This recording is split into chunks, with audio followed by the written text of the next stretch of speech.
Hello students, उम्मीद करता हूँ आप सब लोग खैरियत से होंगे। जैसा कि जानते हैं कि हम लोग ने लास्ट टाइम डिज़ाइन बनाया था और अब जो है हम लोग क्रिएट करेंगे कि कैसे एक फ़ाइल से जो डेटा है हम दूसरी फ़ाइल पे ले जाते हैं और फिर इसके बाद जो स्टेप होगा कि हम डेटाबेस में कैसे ले जाते हैं।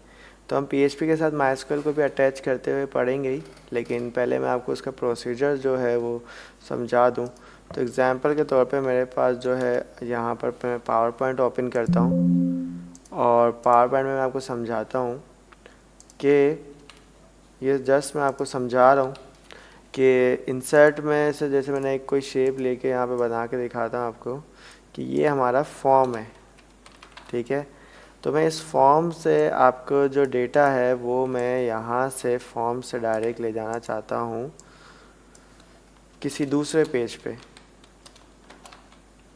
ठीक है, फॉर फॉर्म लॉजिक, इससे क्या होगा देखें। एग्जाम्पल के तौर पे आपने यह फॉर्म बनाया हुआ है, ठीक है, आप डायरेक्ट इसका जो है आप डेटाबेस नहीं बना सकते। उसकी वजह यह है कि आपके पास जो है यहाँ पर जो डेटाबेस सपोज टू भी यहाँ पे है, जहाँ पे आप अपना डेटा पहुँचाना चाह रहे हैं यहाँ से यहाँ पर फॉर्म का, तो डायरेक्ट नहीं जाएगा। आपको कुछ अपने रूल्स सिक्योरिटी डेवलप करनी पड़ेगी जिसकी मदद से जो आपका डेटा है वो सिक्योरली एक जगह से दूसरी जगह पहुँचे। ठीक है ना, आप चाहेंगे कि मेरा जो डेटा पहुँचे वो किसी को दिखे ना, कहीं लीक ना हो जाए और वो आसानी से डेटाबेस तक पहुंच जाए। ठीक है, क्योंकि एक ही वक्त में बहुत सारे लोग डेटा भेज रहे होंगे, फॉर्म में डाल रहे होंगे और वो डेटाबेस में सेव हो रहा होगा। तो इसलिए हम बीच में एक और फाइल बनाते हैं जो हमारा डेटा जो है सिक्योरली, उसमें हम अपना लॉजिक लिखते हैं कि डेटा को किस तरीके से ले जाकर डेटाबेस में सेव कराना है।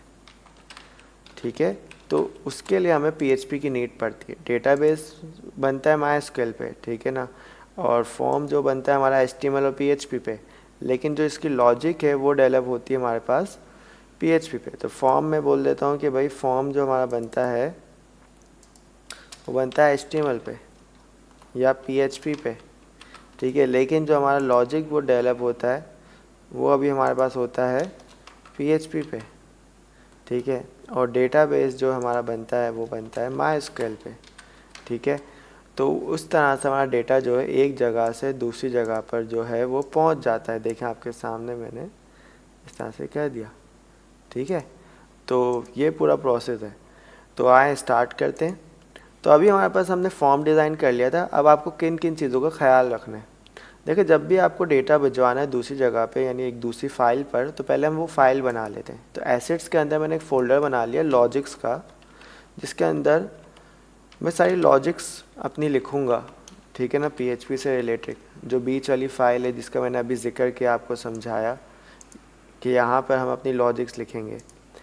तो यहाँ पे लॉजिक्स नाम का फ़ोल्डर बना दिया और उसके अंदर मैं एक फ़ाइल बना लेता हूँ, add dot logic, add dot PHP.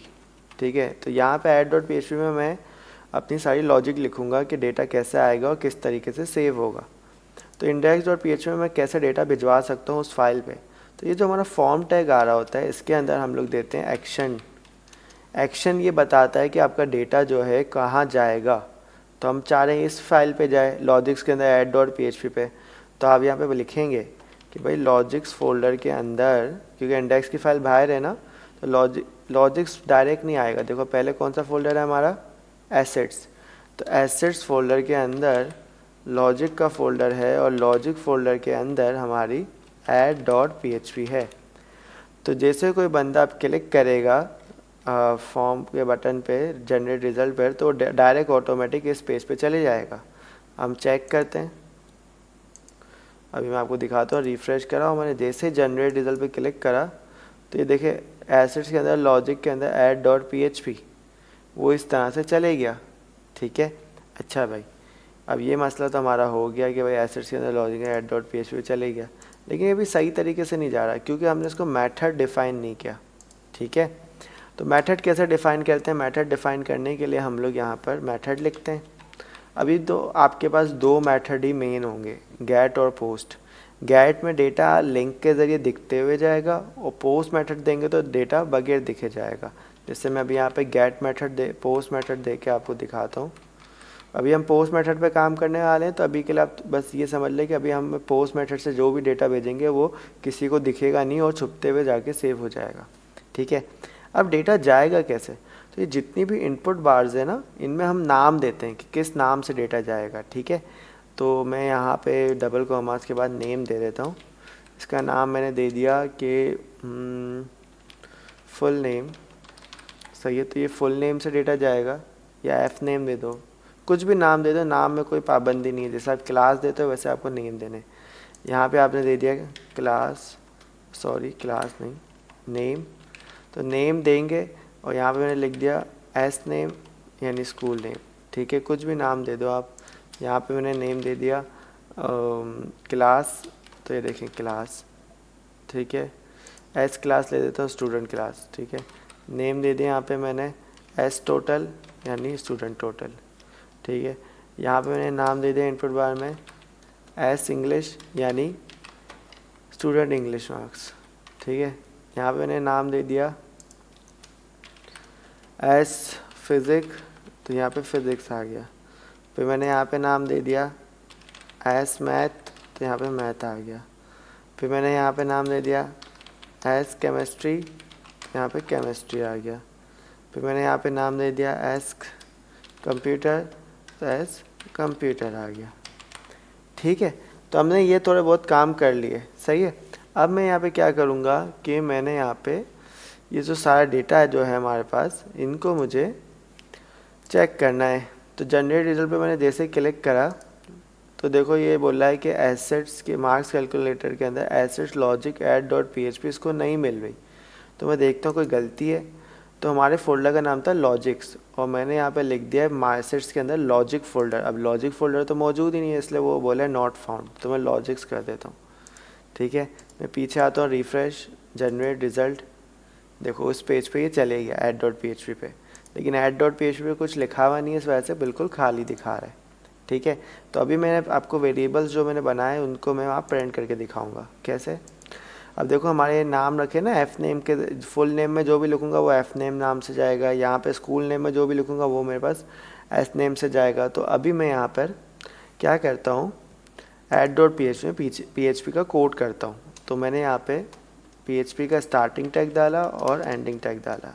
अब ये आपके लिए सीखने के लिए है कि जब भी आपको PHP की कोडिंग करनी होगी तो सबसे पहले आप PHP का स्टार्टिंग टैग डालोगे और एंडिंग टैग, इसके बीच में PHP की कोडिंग करोगे, ठीक है। तो अभी मेरे क्या था कि मेरे पास यहाँ पे एफ नेम है ना, फुल नेम में जो भी डालूंगा इनपुट बार में वो एफ नेम से पास होगा। तो PHP में प्रिंट करने के लिए इको का इस्तेमाल करते हैं, इको लाजमी लिखना है, और अपने वेरिएबल का नाम। तो हम कौन सा मेथड यूज़ कर रहे थे यहाँ पे, पोस्ट मेथड। तो मैंने लिखा $_पोस्ट। देखिए PHP का एक फंक्शन आता है स्क्वायर ब्रैकेट सिंगल कॉमास, और यहाँ पे आपको अपने वेरिएबल का नाम लिखना है। तो मैंने लिख दिया एफ नेम, और एंड में ये जो हमारे पास सेमी कॉलम्स है लाजमी लगाने, ठीक है। तो एफ नेम वाला जो भी डेटा यहाँ पास होगा वो प्रिंट कर दो, ई को मतलब प्रिंट कर दो। तो अभी हम चेक करते हैं, रिफ़्रेश कर लिया, यहाँ पे मैं लिख लेता हूँ सर जाबिर, ठीक है। और जैसे मैं जनरेट रिजल्ट पे क्लिक करता हूँ तो देखिए दूसरे पे सर जाबिर प्रिंट हो गया। इस तरह से सारे वेरिएबल्स को हम प्रिंट करवा सकते हैं, ठीक है ना। तो अभी मैं आपके सामने जो है इन सारे वेरिएबल्स को नहीं प्रिंट कराता, लेकिन एक और वेरिएबल आपके सामने प्रिंट करा लेता हूँ। जैसे कि मैं इस दफ़ा स्कूल नेम भी डालूंगा, तो इसके वेरिएबल का नाम क्या था, एस नेम। तो मैं यहाँ पे लिख देता हूँ एस नेम भी प्रिंट कर दूँ। तो अभी मैं यहाँ पे क्या करता हूँ कि रिफ़्रेश करता हूँ, यहाँ पे लिखता हूँ सर जाबिर, यहाँ पे स्कूल का नाम लिख देता हूँ ABC स्कूल, ठीक है। तो अभी मैंने क्या करा कि जनरेट रिजल्ट पे जैसे ही क्लिक करा तो देखिए सर जाबिर और ABC स्कूल, क्योंकि मैंने दोनों चीज़ें प्रिंट करवानी थी, ठीक है। अब मैं इन सारे डेटा को एक वेरिएबल में स्टोर करूँगा, ठीक है, और फिर मैं डेटाबेस की तैयारी करूँगा, सही है। तो इन सब को वेरिएबल्स कैसे बनाते हैं PHP में, आपने PHP का स्टार्टिंग टैग भी देख लिया, इको भी देख लिया कि प्रिंट कराने के लिए होता है। अब इनको मैं एक एक वेरिएबल में रखूँगा ताकि इनको PHP के अंदर वेरिएबल बना के अलग से रख सकूँ। तो अगर आपने जावा स्क्रिप्ट पढ़ी है वहाँ पे भी आप वेरिएबल्स बनाते हैं, और नहीं भी पढ़ी तो कोई मसला नहीं है, इधर आप चीज़ें सीख जाएंगे। तो यहाँ पे आपने वेरिएबल बना दिया, वेरिएबल बनाने का तरीका ये, पहले डॉलर लिखो और फिर जिस नाम से वेरिएबल बनाना है बना लो। मैं फुल नेम नाम से बना लेता हूँ, इसमें कोई पाबंदी नहीं है। इक्वल टू, तो फुल नेम नाम के वेरिएबल में एफ नेम स्टोर हो गया। तो यहाँ पे मैंने डॉलर लिखा, यहाँ पे मैं लिख रहा हूँ स्कूल नेम नाम से वेरिएबल बना लिया। इसके अंदर स्कूल एस नेम से जो भी वैल्यू आएगी वो इसके अंदर स्टोर हो गई। तो ऐसे मैं बहुत सारे वेरिएबल्स क्रिएट कर लेता हूँ, उनके नाम चेंज करता रहूँगा। अब जैसे एस क्लास, तो यहाँ पे एस क्लास में स्टूडेंट क्लास आएगा जैसे याद है, तो मैं यहाँ पे लिख दूँगा स्कूल क्लास नाम का वेरिएबल बनाया, तो यहाँ पे क्लास स्टोर हो जाएगी। फिर यहाँ पे टोटल एस टोटल, तो एस टोटल नाम से जो डेटा आएगा वो इसमें आएगा, और मैं यहाँ पर जो है टोटल नाम से वेरिएबल बना लेता हूँ। इसके अलावा मैं यहाँ पे देखता हूँ कि हमारे पास जो एस इंग्लिश और एस फिज़िक्स, तो मैं यहाँ पे लिख लेता हूँ एस इंग्लिश। तो जैसे मैंने यहाँ पे एस इंग्लिश लिखा, एस फिज़िक्स भी लिख देता हूँ क्योंकि मुझे पता है फिज़िक्स भी है। मैं सारे नाम लिख लेता हूँ पहले। फिज़िक्स है, फिज़िक्स नहीं है। नाम बिल्कुल करेक्ट डालना है आपको, नेम वाला। S math, S chemistry, S computer. S math, S chemistry, S computer, ठीक है। और इनके अलग अलग वेरिएबल बना लेता हूँ। English, physics, math, chemistry,